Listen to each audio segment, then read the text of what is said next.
하나님을 찬양합니다.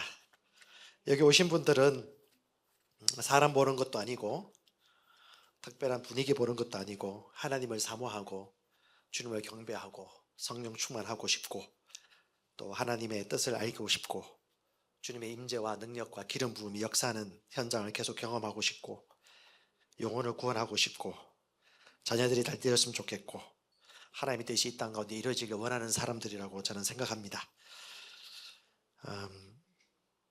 한 15분 내지 20분 정도 말씀 나누고 여러분 안에 있는 하나님의 능력과 기름 부음을 마음껏 푸는 시간 갖도록 하겠습니다. 지금 이 자리에 성령님께서 계십니다. 그리고 이 자리에 하나님의 임재가 있고요. 하나님의 치유하심이 있습니다. 하나님의 큰 믿음이 지금 우리 안에 역사하고 있습니다. 인식하고 보는 사람들은 그것을 경험할 것입니다. 사람들은 자기 믿는 대로 볼 수 있고 믿는 대로 원하는 것을 취할 수가 있습니다. 그것이 뭐냐면 하나님의 영적인 원리이고 말씀의 길입니다. 하나님이 가지고 있는 두 가지 마음이 있어요. 하나님은 항상 그 마음 속에 모든 사람을 품고 있습니다. 모든 사람이 구원받고 진리를 아는 데 이르기를 원합니다. 그래서 하나님과 깊이 있게 동행하는 사람은 항상 그 마음의 양심이 나와 우리 가족을 넘어서 다른 영혼에 대한 책임감이 끓어오릅니다. 그래서 그냥 있을 수가 없습니다. 두 번째 또 하나님이 주신 마음은 뭐냐 하면 그 모든 사람을 향한 마음이 있기 때문에 그 모든 사람을 구원하고 구출하기 위하여 하나님의 방법을 따라 순종합니다. 그게 뭐냐 하면 신실하고 충성된 사람을 찾아 그들에게도 이 아버지의 마음을 부탁하는 것이죠. 이것이 디모데후서 2장 2절입니다. 충성된 사람들에게 부탁하라. 하나님의 마음을 가지고 있기 때문에 우리는 이 말씀을 따라 행하는 것입니다. 성경 있으신 분들 성경 하나 찾아보도록 하겠는데요. 오늘 제목은 가장 강한 기름 부음 있는 이것이 제목입니다. 이사야 10장 27절 한 구절만 제가 읽도록 하겠습니다. 한글 킹 제임스인데요.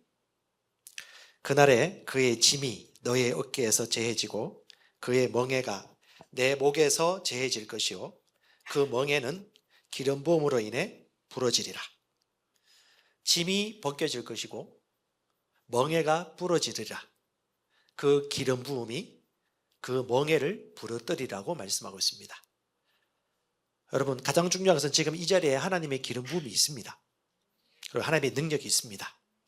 하나님의 임재가 있습니다. 기름 부음에 대해서 여러 가지 정의가 있고 특징이 있는데 한 네 가지 정도만 좀 나누고 싶습니다.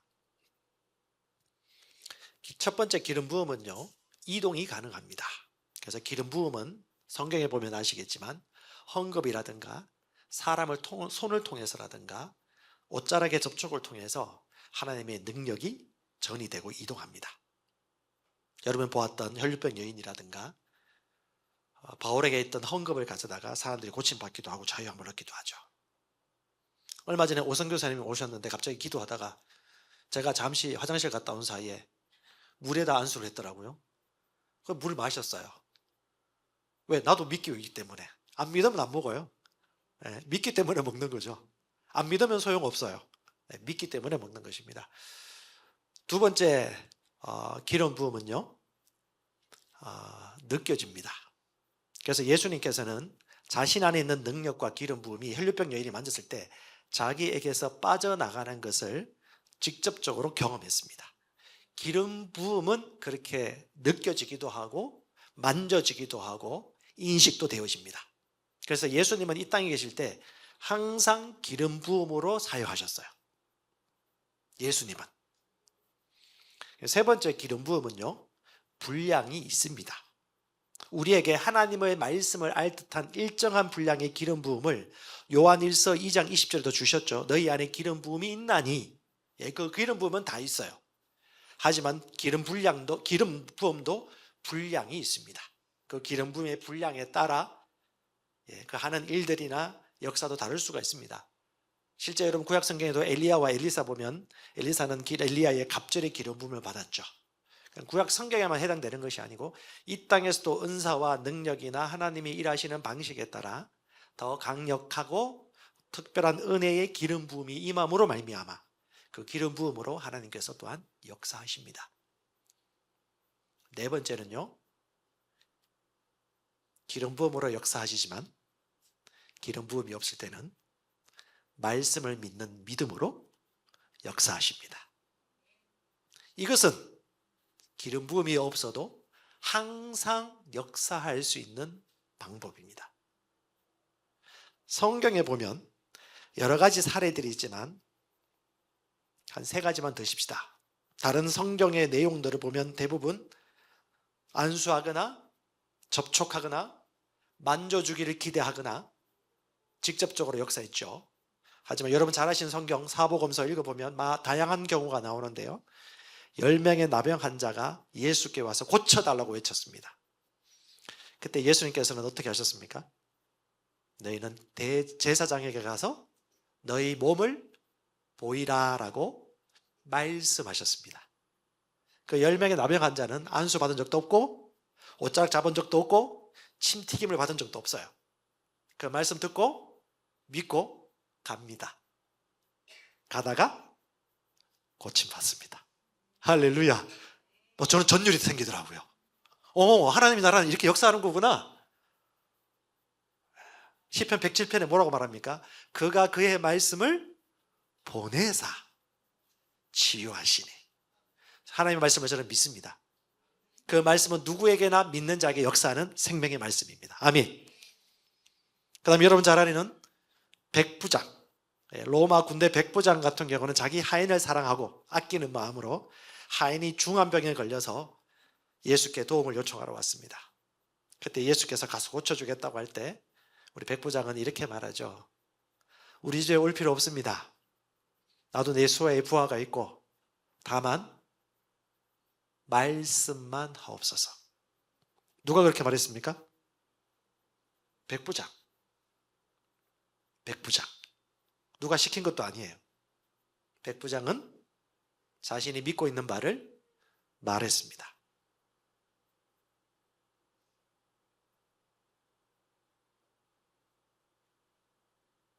백부장이 말한 대로 예수께서 말씀하셨습니다. 이스라엘에 이만한 믿음이 없다. 믿음대로 되었습니다. 백부장의 아이는 고침받았습니다. 놀랍죠. 우리가 속지 않아야 될 것이 무엇이냐니 항상 하나님은 이런 식으로 역사한다는 그 생각, 이런 원칙으로만 역사한다는 그것이 성령님을 얼마나 제한하거나 하나님이 더 일하실 수 있음에도 불구하고 하나님의 역사를 우리가 제한할 수 있다는 것을 반드시 기억하셔야 됩니다. 하나님을 알고 성경을 알면 알수록, 공부하면 공부할수록 똑같이 하는 고백이 뭐냐? 더 알 수 없겠더라. 성령님은 진짜 알 수 없게 일하신다. 하나님의 은혜로도 역사하시고 우리가 믿는 믿음으로도 역사하십니다. 우리는 제한할 필요가 없습니다. 하나님을 찬양합니다. 그럼 세 번째는요, 여러분 잘 아는 왕의 신하. 왕의 신하가 자기 아들이 고침받아야 되는데 죽습니다. 그때 예수께 와서 이 아이가 고침받기를 원합니다 라고 할 때 예수께서 딱 한마디 하십니다. 집으로 가라. 네 아이가 고침받았다. 예수는 그냥 한마디 하셨어요. 그 순간 왕의 신하는 그 말을 믿었습니다. 믿기 때문에 그냥 간 것이죠. 손수건 달라고 하지도 않았어요. 헌금 바치지도 않았습니다. 영상도 촬영하지 않았어요. 그리고 갑니다. 약 하루길이었던 것 같아요. 하루길쯤 가다 보니까 또 다른 하인을 만났습니다. 주인님, 아들이 나았습니다. 그 날이 언제야? 그 시각이 언제야? 라고 계산을 해보니까 언제일까요? 예수님이 말씀하신 그 시각. 하나님을 찬양합니다. 성령님의 기름 부음이 역사합니다. 하지만 여러분, 하나님 말씀에는 더한 기름 부음이 필요 없어요. 왜? 말씀은 이미 기름 부음 받았기 때문입니다. 가장 큰 기름 부음 받은 이것이 뭐냐? 하나님의 말씀입니다. 말씀이 역사합니다. 말씀은 믿는 자를 통해서 반드시 일합니다. 지금 이 자리에 말씀이 역사한다는 것과 성령께서 내가 믿고 인정하고 환영할 때 그분이 일한다는 것을 믿는 사람들은 능치 못할 일이 없습니다. 하나님의 성령의 역사가 모든 곳에 일하시지만 우리가 그것에 협조할 때에 그분의 일하심은 제한할 수가 없어요. 많은 사람들이 오해하는 게 있어요. 하나님께서 무조건 역사적 강제적으로 그들을 끌어내어서 하나님이 바꾸신다. 물론 그럴 때가 있습니다. 하지만 여러분 성경을 다시 한번 잘 보십시오. 그 가운데 하나님께서는 그 하나님의 능력을 나타내기 위하여서 그들의 믿음을 일으켜 주셨고 사용하셨습니다. 요한복음 6장 13절에 말씀하십니다. 살리는 것은 영이니 육은 무익하다. 내가 너에게 이른 말이 영이고 생명이다. 말씀이 영이고 생명이다. 기름 부음으로 역사하지 않을 때는 말씀을 믿으면 돼요. 그런데 여러분, 기름 부음으로 역사하는 것을 믿는 사람은, 기름 부음이 있을 때만 역사한다고 믿는 사람들은 큰 오해를 할 수 있는 게, 기름 부음은 느껴져요. 감지가 되어요. 하지만 기름 부음이 있을 때만 역사한다고 믿는 사람들은 그 기름 부음 역사하는 느낌이나 감동이 없으면 더 이상 살지 못해요.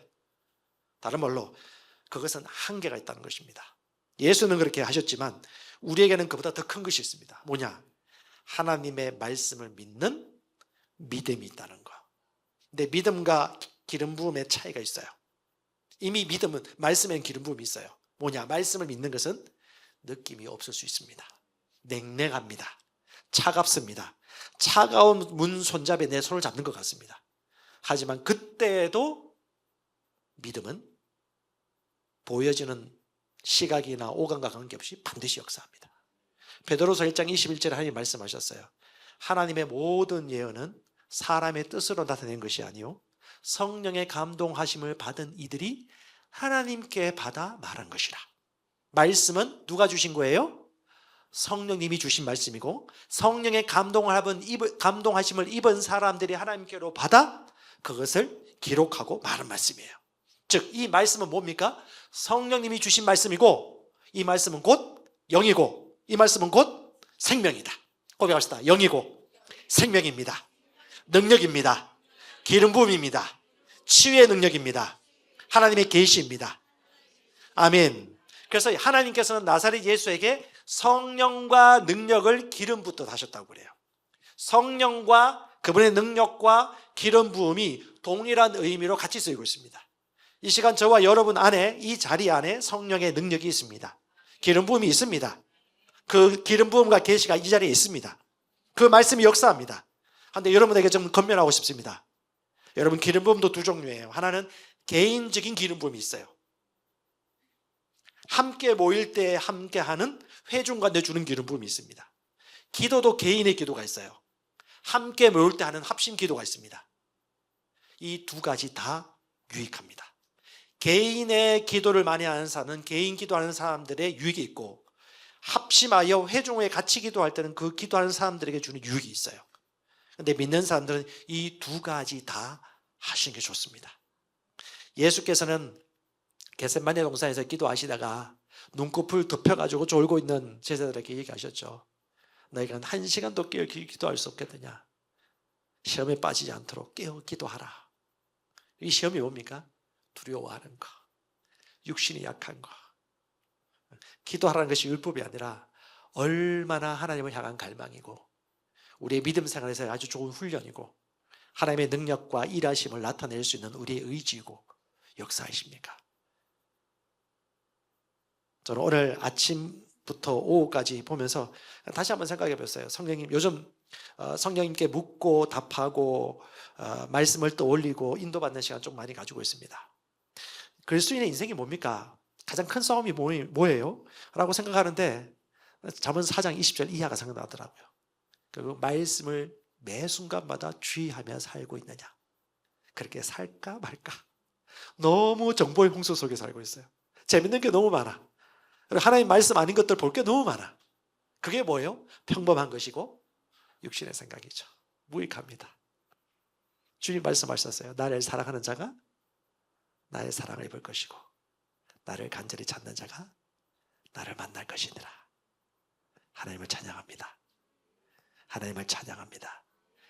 하나님은 기도를 통해 기뻐하지 않아요. 하나님은 우리가 열심히 산다고 기뻐하지 않습니다. 하나님은 우리가 능력을 따라 행한다고 기뻐하지 않아요. 뭘 기뻐하실까요? 믿음이 없이는 하나님을 기쁘시게 할 수 없습니다. 아멘.